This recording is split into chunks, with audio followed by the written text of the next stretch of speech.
AskReddit by Hannah Meyer. What software do you use every day and AMP? Which software has helped you a lot? Notepad++. With autosave enabled from settings.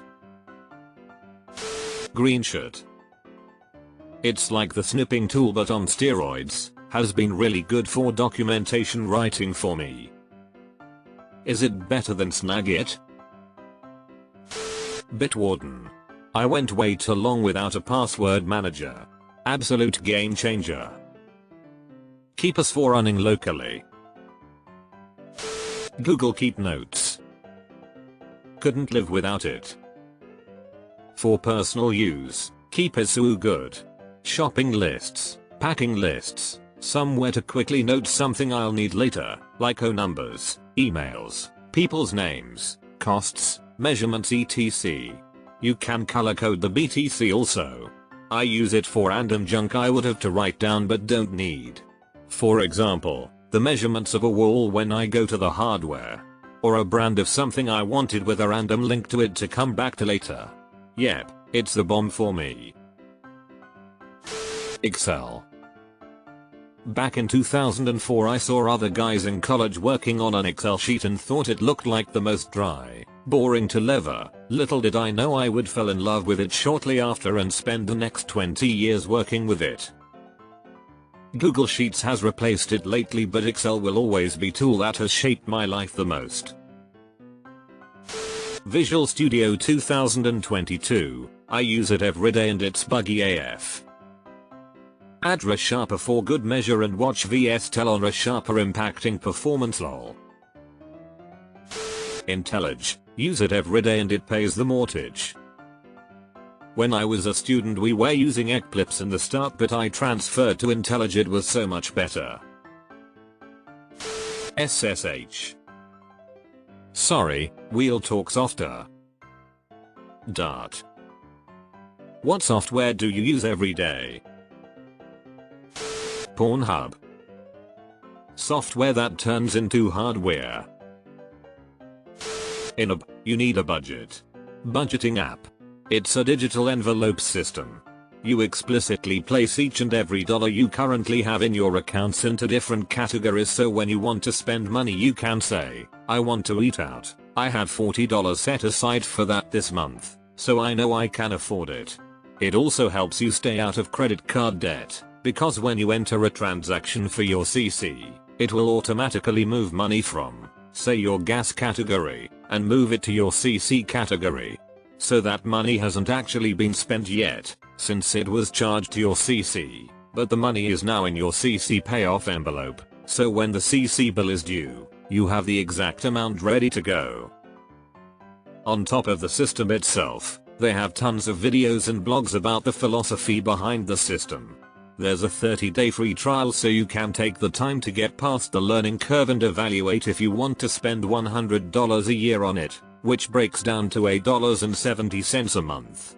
It's more than worth it because of how much control and visibility it gives me over my finances. This reads a lot like an ad for InUp. InUp, a budgeting app to keep impulse spending at bay. Love InUp, been using it since 2017 and has completely changed the way I spend and view income. I try to convince all my friends and family to use it. Excel. At work I use Excel as a computer architect. At home I use a lot of Google Sheets, tracking items, costs, price comparisons, documenting things. One of my most used software. Todoist, Canva, Grammarly, ChatGPT. Recently tried Canva for a project and I'm honestly impressed. It's super user friendly and the templates saved me loads of time. Didn't expect to be able to create decent graphics without prior design skills. Notion. I'm the kind of person who needs to write everything down, and this is where it comes in. Given the many templates from the community you can find your best diary. Telegram. It's impossible to imagine yourself without communication. I don't know why, but my friends and I chose Telegram, so use it every day. Steam. Epic Games. Not every day, but I like to play, so launchers come to the rescue. Visual Studio. It gets me paid. I use AskReddit to tighten up work emails, help me fix PowerShell codes, etc. Specifics. Bob. Specifics. More of an app and extension. Grammarly. NPAS for cross-platform password management. Dropbox. Since 2008. For personal and work backups as well as easy upgrading of all of my devices.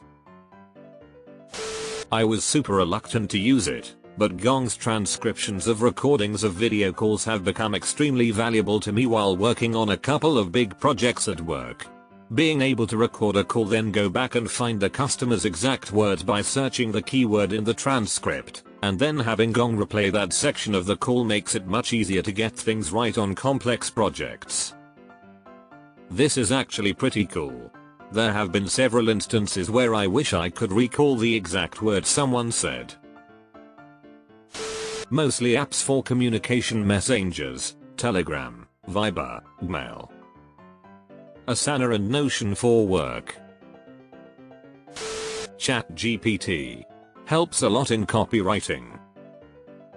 Thunderbird used to have been my longtime email client. It was when I felt like I didn't have to traverse through Google's service.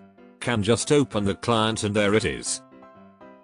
I wish it could expand to Proton Mail. AnyList. It's a meal planning and recipe app. I use it to store recipes, create family meal plans, and create grocery lists. I share it with my family members so they can help make dinners, shop and meal plan. It really helps to keep us on a grocery budget and stops the what's for dinner questions. Search everything by Void Tools. It allows you to search for any file on your computer in a couple of seconds and is way faster than any built-in Windows search. How has nobody mentioned Obsidian yet? It's an amazing note-taking tool.